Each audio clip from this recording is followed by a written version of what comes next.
चहाचं नाव घेतल्यावर सर्वांच्या शरीरामध्ये एक प्रकारची तरतरी येते.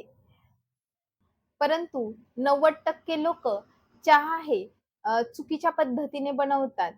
तर योग्य पद्धतीने चहा कसा बनवायचा, तसेच चहाचे काय फायदे आहे आणि चुकीच्या पद्धतीने चहा पिल्यावर त्याचे काय नुकसान होतात, या सर्वांची माहिती मी आजच्या व्हिडिओमध्ये सांगणार आहे. तेव्हा व्हिडिओ शेवटपर्यंत नक्की पहा. नमस्कार, मी डॉक्टर सविता लांजेवार. माझ्या डॉक्टर सविता व्लॉगमध्ये तुम्हा सर्वांचं पुन्हा एकदा स्वागत आहे. मी माझ्या यूट्यूब चॅनलमध्ये दैनंदिन जीवनामध्ये आयुर्वेदातील सिद्धांत कसे यूज करू शकतो याबद्दल माहिती सांगत असते. तसेच आरोग्यविषयी सल्ले देत असते. जर तुम्हाला माझ्या चॅनलचे व्हिडिओ आवडत असतील तर व्हिडिओला लाईक करा आणि चॅनलला सबस्क्राईब नसेल केलं तर चॅनलला सबस्क्राईब करा. एके दिवशी चीनचा सम्राट बसून गरम पाणी पित होता.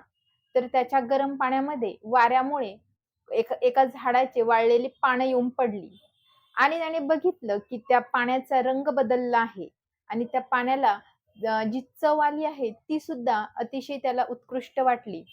तेव्हा चहाचा शोध लागला. भारतामध्ये सर्वात प्रथम आसाममध्ये इंग्रजांनी चहाचा शोध लावला. आसामची लोक त्या ठिकाणी चहाची शेती करायचे, परंतु तेवढ्या प्रमाणामध्ये भारतभर चहाची प्रचलिती नव्हती. परंतु जेव्हा इंग्रजांनी आसाममध्ये एका माणसाला हे पेय पितांनी बघितलं, तेव्हा त्यांनी चहाची अधिक प्रमाणामध्ये शेती करायला सुरुवात केली. अशा प्रकारे चहाचा इतिहास आपल्या भारतामध्ये सांगितला जातो. तर हा जो चहा असतो त्यामध्ये कॅफेन तसेच टॅनिन नावाचे घटक असतात. आता आपण बघूयात की चहा पिण्याचे काय फायदे आहेत. त्यापूर्वी आपण बघूयात की चहा नेमका कसा बनवायचा. जर योग्य पद्धतीने चहा बनवला तरच आपण त्याचे फायदे घेऊ शकतो. तर सर्वात प्रथम गॅसवर एका पातेल्यामध्ये पाणी चांगल्यापैकी उकळून ठेवायला एका पातेल्यामध्ये पाणी उकळायला ठेवावं. पाणी उकळल्यानंतर त्यामध्ये 1 चमचा चहापत्ती टाकावी. चहापत्ती टाकल्यानंतर गॅस बंद करावा आणि ते जे पातेलं आहे ते झाकून ठेवावं आणि 2 मिनिटांनी ते झाकण काढून घ्यावं.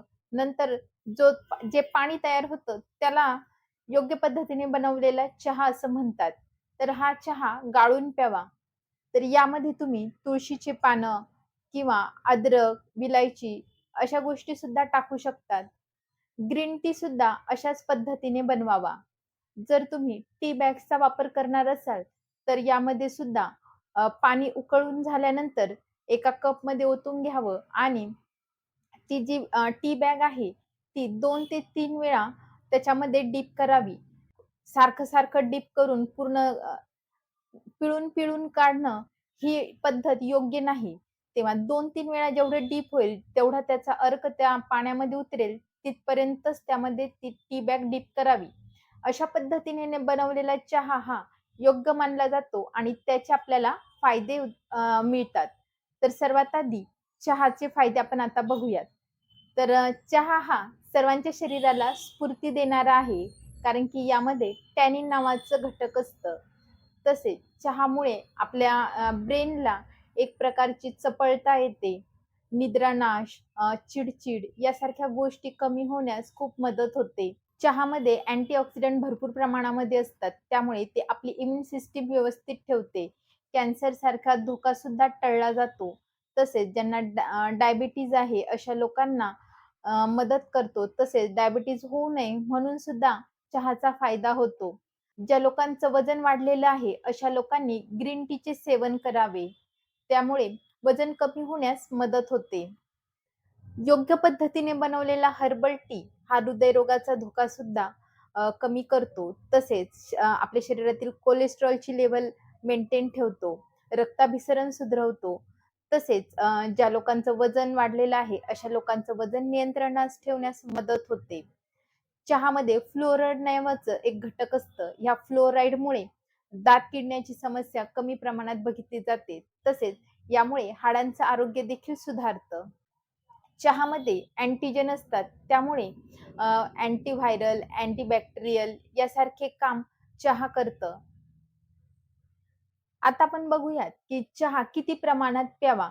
तर 1 किंवा अ, 2 कप चहा तुम्ही दिवसाला पिऊ शकता. परंतु 2 कपपेक्षा जास्त प्रमाणात चहा पिल्याने किंवा वारंवार उकळलेला चहा पिल्यामुळे आपली पचनशक्ती बिघडू शकते. त्यामुळे आम्लपित्त, अल्सर, सांधेदुखी, अंगदुखी अ, यासारख्या गोष्टी तसेच मलावरोध अशा लोकांमध्ये बघितला जातो. त्यामुळे अति सर्वत्र वर्जेत म्हणजे कुठल्याही गोष्टीचं अतिमात्रेमध्ये सेवन करू नये. म्हणून चहासुद्धा 1 ते 2 कप पिला तरी आपल्याला त्याचे फायदे मिळतील. परंतु त्यापेक्षा जास्त प्रमाणात चहा पिला तर त्याचे दुष्परिणामच होतील. आजकाल बाजारामध्ये वेगवेगळ्या प्रकारचे चहा बघितले जातात.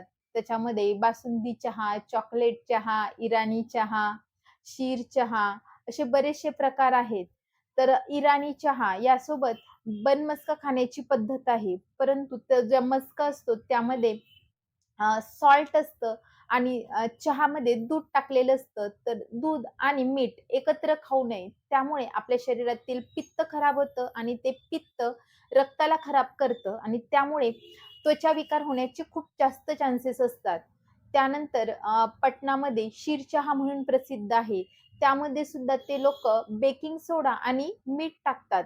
तर दूध आणि मीठ एकत्र खाऊ नये आणि त्यात बेकिंग सोडा त्यामुळे ह्या सर्व गोष्टींमुळे आपल्या शरीरातील पित्त खराब होतं, ते रक्ताला खराब करतं, त्वचा विकार, डायबिटीज, कोलेस्ट्रॉल यासारख्या गोष्टी उद्भवू शकतात. तसेच बरेच जण टपरीवरचा चहा पितात. तर टपरीवरचा चहा हा किती स्वच्छता असते त्यात तुम्ही बघू शकता. त्यानंतर त्यांची जो चहा बनवण्याची पद्धत असते ती एकाच पातेल्यामध्ये वारंवार तो चहा गरम करत असतात. तर अ, एकापेक्षा जास्त वेळा गरम केलेला चहासुद्धा पिऊ नये. आपण जेव्हा चहा बनवतो तेव्हा तो लगेच प्यावा. वारंवार गरम केलेला चहा पिल्याने सुद्धा ॲसिडिटी वाढू शकते किंवा ॲसिडिक त्याच्यामध्ये जे घातक घटक आहेत ते आपल्या शरीराला विषबाधा करू शकते. म्हणजे एक प्रकारे अशा चहा पिल्याने त्याचे फायद्याच्या ऐवजी दुष्परिणामच होऊ शकतात. तर जर तुम्हाला चहा प्यायचा असेल, तर मी आधी सांगितलेल्या पद्धतीने पिऊ शकता किंवा तुम्ही ग्रीन टी पिऊ शकता किंवा तुम्ही घरच्या घरी चहा पत्तीच्या ऐवजी त्यामध्ये आलं, तुळशीची पानं, थोडीशी विलायची, एखादं लवंग असं टाकून छानपैकी काढा बनवला, तर तो सुद्धा तुम्हाला स्फूर्तिदायक ठरू शकतो. बऱ्याच जणांना सकाळी-सकाळी चहा पिण्याची सवय असते. तर तुम्ही विचार करा, आपला रात्रभराचा पोटाचा एक प्रकारचा उपवास होतो आणि उठल्या-उठल्या जर आपण चहा पिला, तर त्यामुळे जठराग्नी असतो, तर तो मंदच होणार. कारण की अशा वेळी त्याला काहीतरी खायचं असतं आणि त्यात तुम्ही गरम-गरम चहा जर दिला, तर त्यामुळे भूक व्यवस्थित लागणार नाही. ज्यावेळी भूक असते त्यावेळी बरेच जण चहा पितात. त्यामुळे त्यांची पचनशक्ती, पचनक्रिया खराब होते आणि जर तुमची पचनक्रिया जेव्हा खराब होते, तेव्हा लाईफस्टाईल डिसीजेस जसं की थायरॉइड, डायबिटीज, वजन वाढणे, कोलेस्ट्रॉल या सर्व समस्यांचा त्रास हा होऊ शकतो. त्यामुळे चहा जर प्यायचा असेल, तर तो योग्य पद्धतीने बनवलेला चहा प्यावा. बरेच जण गुळाचा चहा बनवतात. परंतु गुळाचा चहा बनवल्यावर तुम्ही बघितलं असेल बऱ्याच वेळा तो चहा फाटतो. तर का? कारण की दूध आणि गूळ एकत्र जास्त वेळा खाऊ नये. अ, दुधाचा चहा घ्यायचा असेल तर तो बिना गुळाचाच घ्यावा. जर तुम्हाला गूळ टाकून घ्यायचं असेल तर आजकाल बरेच पद्धती निघाल्या आहे. अशा पद्धतीने बनवा मग तो फाटणार नाही. परंतु ज्याचं गुणच फाटण्याचं आहे, ज्या 2 संयोगाचं गुण फाटण्याचं आहे, ते पोटात गेल्यावर ते सुद्धा एक प्रकारे फाटण्याचंच काम करेल. त्यामुळे आपलं पित्त खराब होईल आणि मग रक्त खराब होऊन त्वचाविकार होऊ शकतात. म्हणून गुळाचा चहा पिणं देखील टाळावं. जर तुम्ही चहामध्ये अद्रक टाकून किंवा विलायची हे ते टाकून जर चहा बनवत असाल, तर अद्रक हे उष्ण गुणाचं असतं आणि चहामध्ये आपण जर दूध टाकतो, तर ते शीतगुणाचं दूध असतं. तर हा सुद्धा संयोग विरुद्ध आहे. जर तुम्हाला चहा बनवायचा असेल, तर तो ब्लॅक टी, ग्रीन टी अशा पद्धतीने बनवा आणि त्यामध्ये तुम्ही इतर इन्ग्रीडियंट टाकू शकता. परंतु जर दुधाचा चहा बनवत असाल, तर त्यामध्ये इतर इन्ग्रीडियंट टाकू नका. आणि जर तुम्हाला दुधाचा चहा प्यायचा असेल, तर जेव्हा आपण चहा बनवतो आणि एका कपमध्ये घेतो, तेव्हा त्यामध्ये नंतर गरम केलेलं दूध ॲड करा आणि नंतर त्याच्यामध्ये खडी साखर किंवा थोडं जर कोमट चहा असेल, तर त्यामध्ये तुम्ही मध सुद्धा टाकू शकता. अशा पद्धतीने तुम्ही चहा पिला, तर त्याचे फायदे तुम्हाला होऊ शकतात. जर तुम्हाला माझा आजचा व्हिडिओ आवडला असेल, तर व्हिडिओला लाईक करा. चॅनलला सबस्क्राईब नसेल केलं, तर चॅनलला सबस्क्राईब करा. हेल्दी खा, हेल्दी राहा, आयुर्वेदाला जवळ करा. Thank you.